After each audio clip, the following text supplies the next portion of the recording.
আসসালামু আলাইকুম। প্রিয় নেতৃবৃন্দ, আপনারা সকলেই অবগত আছেন, গত 5ই আগস্টের আগে এই বাংলাদেশে আওয়ামী ফ্যাসিবাদ কর্তৃক কি নৈরাজ্য চালানো হয়েছে।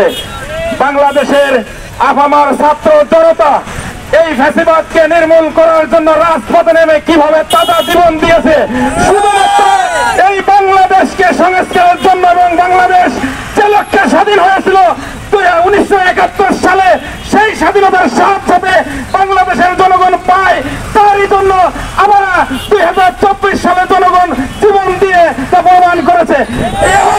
আপনাদের সামনে একটি কথা বলতে চাই, 2024 সালের এই গণঅভ্যুত্থানের মাস্টার মাইন্ড জননেতা বিবি নুরুল হক নূর জেলখানা থেকে যখন রিমান্ডের পর রিমান্ডে যখন তার উঠে দাঁড়ানোর শক্তি ছিল না, সে সময়ও তিনি বলেছেন যে সরকারের 90% পতন হয়ে গিয়েছে, আপনারা আর 10% পতনের জন্য রাজপথে থাকুন।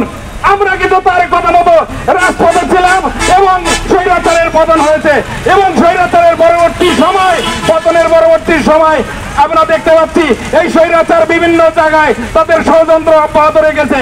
আমরা বলতে চাই, এই ষড়যন্ত্র করে কোনো লাভ হবে না। আগামীর নির্বাচন হবে দেশের জনগণের আশা আকাঙ্ক্ষা পূরণের নির্বাচন এবং সেই নির্বাচনে গণ অধিকার পরিষদের পক্ষ থেকে খুলনা 5 আসন ডুমুরিয়া ফুলতলার প্রার্থী আমার সামনে আমার পাশে দাঁড়িয়ে আছেন অ্যাডভোকেট খালিদ হোসেন, বাংলাদেশ সুপ্রিম কোর্টের বিজ্ঞ আইনজীবী এবং বিবি নুরুল হক নূরের বিশ্বস্ত এবং আস্থাভাজন ব্যক্তি। ইনশাল্লাহ আপনাদের কাছে এই প্রত্যাশা রাখছি, আগামী জাতীয় নির্বাচনে ট্রাক প্রতীকে ভোটদান করে আপনারা তাকে বিপুল ভোটে জয়যুক্ত করবেন। ইনশাল্লাহ এই আশাবাদ রাখতে পেরে আমি আমার সংক্ষিপ্ত বক্তব্য এখানেই শেষ করছি। ধন্যবাদ।